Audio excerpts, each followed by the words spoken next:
இது சிந்து தமிழ்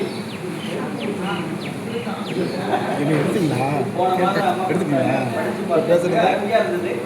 ஏன்னா இந்த நூலை படிக்கும் போது நிறைய விஷயங்கள் நம்மளுடைய முன்னோர்களுடைய மரபு அது எந்த அளவுக்கு ஒரு பழமையானது, எந்த அளவுக்கு அறிவியல் பூர்வமானது, எந்த அளவுக்கு நம்ம பழமையான ஒரு ஆதி தமிழுடைய ஒரு மரபுல வந்திருக்கிறோம் அப்படிங்கிறது நம்மளுடைய மனசுல ஒரு ரத்தத்துல ஒரு திரைப்படம் போல இந்த நூல் படிக்கும் போது எனக்கு இருந்தது. இது அதை பற்றிய ஒரு நூல் விமர்சனம், அதை பற்றிய ஒரு நூல் விமர்சனம்.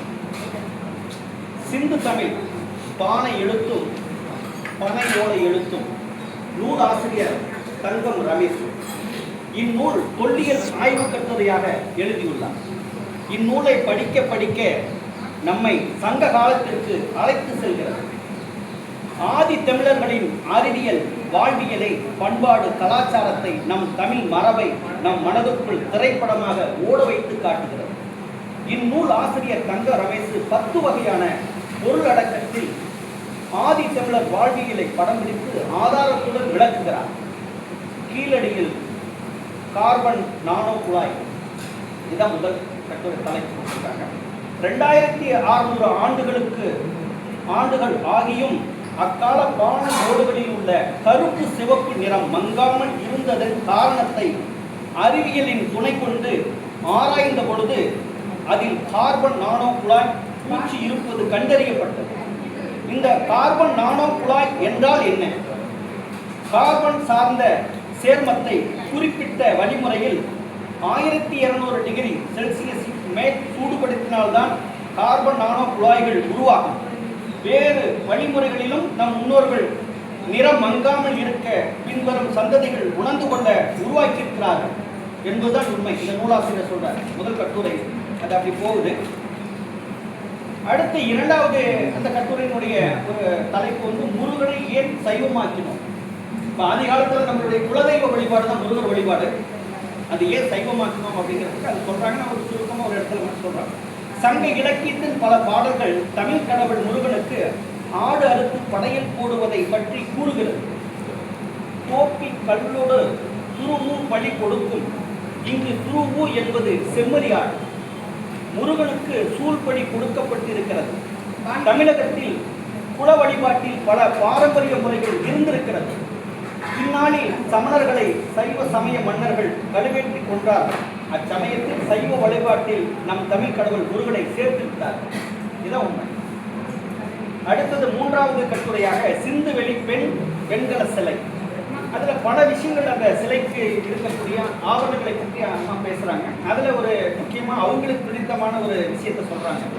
சிந்துவெளி மாது எத்தனையோ ஆபரணங்களை அணிந்திருந்தாலும் அவள் அரையத்தில் அணிந்திருந்த மேகலை மீதுதான் என் கவனமெல்லாம் செல்கிறது என்கிறார் நூலாசிரியர். பெண்ணின் பிறப்புறுப்பை மறைக்கும் ஆபரணத்தை பற்றி பேசுகிறார். ஒரு 40 வருடங்களுக்கு முன்னாலே நம்ம கிராமங்களில் பார்த்துருக்கோம். பெண் பிள்ளைங்க, குழந்தைங்க, சின்ன குழந்தைங்களா இருக்கிறவங்களுக்கு நம்ம வெள்ளியில செஞ்சு போடுவாங்க, அந்த இடத்துல போடுவாங்க. அது நான் கிராமத்தில் இருந்ததுனால நான் நிறைய பார்த்துருக்கிறேன். அந்த நினைவு எனக்கு வந்தது. அடுத்தது 7வது கட்டுரையாக தேரல் மதுவை பற்றி சொல்றாங்க. இது பக்கத்திலே இருந்து, ஏன்னா நாங்கள் கொல்லிமலையில் பார்த்துருக்கோம். சாலை எப்படி காட்டுறாங்க நாங்கள் பார்த்துருக்குறோம். ஊழல் போட்டு டீப்பாக வெளியே கொண்டு வருவாங்க. கண்ணு கடலாம் அப்படி இருந்திருக்கு. நான் சின்ன வயசுல பார்த்துருக்குறோம். இப்போ அந்த மாதிரி அதை பற்றி நிறைய விரிவாக சொல்லியிருக்காங்க. போருக்கு செல்லும் பொழுது ஈரபானமாக கல் சாராயம் பரிமாற்றப்பட்டிருக்கிறது. பணங்கள், தென்னங்கள், நறுமணங்கள், நறுமணம்லாம் பூக்கள் இருந்து எடுக்கக்கூடியது. தேனை குடிக்க வைத்து செய்யும் கல், பல வகையான கல் இருந்தாலும் அத்திக்கல் என் மனம் கவர்ந்தது என்கிறார் நூலாசிரியர். என் மாணவ பருவத்தில் ஊருக்குள் கல்கடை இருந்தது. கொல்லிமலையில் விறகு பொறுப்பு போகும்போது சாராயம் காய்ச்சி அந்த பீப்பாயை ஏற்றி கொண்டு வந்து அந்த கிராமமாக கொடுத்துட்டு இருப்பாங்க. அப்போ எம்ஜிஆர் சாராயம் காய்ச்சக்கூடாது, அடுத்த திறமை விட்டுட்டு இருப்பாங்க. அந்த நினைவுலாம் எனக்கு வந்தது. அடுத்தது 8வது ஒரு அதில் பல இது சொல்றாங்க, நான் விரிவாக போகல. அடுத்தது 8வது இது ஒரு தலைப்பு சொல்றாங்க, மடல் ஏறுதல். மடல் ஏறுதல் என்பது சங்ககால வழக்கங்களில் ஒன்று. தன் காதல் கை கூட பெறாத காமம் முதிர்ந்த தலைவன் இளைஞன் தலைவியை, காதலியின் வீட்டாரையும் எச்சரிக்கும் விதமாக மடலேறி விடுவான் என்று விரட்டுவதும், ஒருபடி மேலே போய் உடல் முழுவதும் சாம்பலை பூசிக்கொண்டு மடலேறி விடுவதும் வழக்கமாக இருந்திருக்கிறது. தன் விருப்பத்தை ஊராருக்கு தெரியப்படுத்தும் விதமாக செய்வார்கள். சங்ககால இலக்கியங்களில் கூறப்பட்டுள்ளதாக நூலாசிரியர் பதிவு செய்கிறார். கற்றாரே கற்றாரே காமொருவர் என்கிறார் நூலாசிரியர். அடுத்ததாக சிந்துவெளி குறியீடுகள் என்ன சொல்கின்றன அப்படிங்கிற மாதிரி அந்த குறியீடு, அந்த வில்லைகள் அந்த காலத்துல நம்ம எப்படி இந்த பணக்காசு எல்லாம் பார்த்துருக்கோம். நம்ம சின்ன வயசுல பார்த்தீங்கன்னா 1 பைசா 2 பைசா பார்த்துட்டு இருக்குடா இல்ல, இப்ப எல்லாம் மாறி போச்சு. ஆமா, அதுல நிறைய ஓட்ட காசு எல்லாம் பார்த்துருக்காங்க ஐயா. இப்ப அதுபோல அதை பற்றி சில நிறைய அந்த காலகட்டத்தில் இருந்த அந்த குறியீடுகளை வந்து மிக தெளிவாக சொல்லியிருக்காங்க.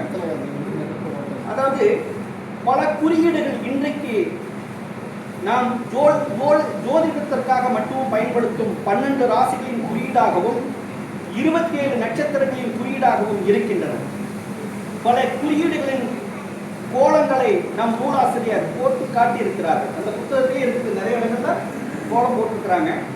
அக்கால பொருள்களை பற்றியும் காலத்தை பற்றியும் இடத்தை பற்றியும் குறியீடுகள் மொழிகளாக பேசுகின்றன என்கிறார் நூலாசிரியர். ஏன்னா அந்த அந்த அதில் வந்து நிறைய விஷயங்கள் சொல்றாங்க. அந்த அந்த ஒரு வில்லையில அந்த ஒரு பொருள் இருக்குன்னா அது எந்த தன்மையானது, எந்த காலத்தை சேர்ந்தது, அது எவ்வளவு மதிப்புள்ளது அப்படிங்கிறது அந்த அந்த வில்லையிலேயே இருக்குமா. அப்படித்தான் வந்து அவங்க வியாபாரம் பண்ணியிருக்காங்க, வணிகம் செஞ்சிருக்கிறாங்க. அதை வந்து சொல்றாங்க. அடுத்தது இறுதியாக 10வது தலைப்பாக பானை கீரல்களின் விரிசல்கள் வழியே ஒரு கால பயணம் அப்படின்னு சொல்றாங்க. காலம் கடந்தும் வரலாற்றை காக்கும் வல்லமை எழுத்துக்கு உண்டு. நம்ம இந்த வரலாறு இப்ப எப்படி தெரிஞ்சுக்கிறோம் அப்படின்னா, அந்த கல்வெட்டு ஓலை சுவடிகள்லாம் நம்மளால பார்க்க முடியாது, நமக்கு தெரிஞ்சிருக்காது. நம்மளுடைய பாரம்பரியத்தை பற்றி நமக்கு தெரியாது, அந்த நம்மளுடைய நாகரீகத்தை பற்றி நமக்கு தெரியாது. காலம் கடந்தும் வரலாற்றை காக்கும் வல்லமை எழுத்துக்குண்டு. புலவர்கள் ஓலை சுவடிகளில் கல்வெட்டுகளில் எழுதிராவிட்டால் நம் முன்னோர்களின் மரபை வாழ்வியலை புரிந்து கொள்ள வாய்ப்பில்லை. பானை ஓடுகளின் இடைவெளியின் வெளிச்சத்தில் பாட்டன் கூட்டன் எட்டி பார்ப்பதை உணர முடிகிறது. என்ன சொல்றாங்க, இந்த பானை விரிசல் இருக்குல்ல, அந்த பானை நம்ம கீழடியில போய் நான் பார்த்தேன். அந்த பானை ஓடையெல்லாம் நம்ம ஒரு சில ஓடுகளை எடுத்துட்டு வந்தேன். அந்த விரிசல்கள்ல அந்த பார்க்கும்போது நம்மளுடைய முன்னோர்களுடைய முகம் தெரிகிறது. நம்ம முன்னோர்கள், நம் கூட்டனுக்கெல்லாம் கூட்டன் எப்படி இருந்திருப்பான், அவன் நம்மளை பார்த்து கொண்டு இருப்பது போன்ற ஒரு உணர்வு தோன்றுகிறது அப்படின்னு அம்மா பதிவு செய்யறாங்க. புரிந்து கொள்ள வாய்ப்பில்லை. பானை ஓடில் இடைவெளியின் வெளிச்சத்தில் முப்பாட்டன் கூட்டன் எட்டி பார்ப்பதை உணர முடிகிறது.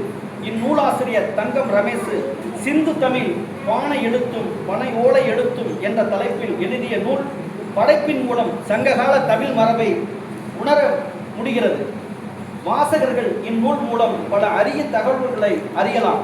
வாங்கி படியுங்கள், பகிருங்கள். நன்றி.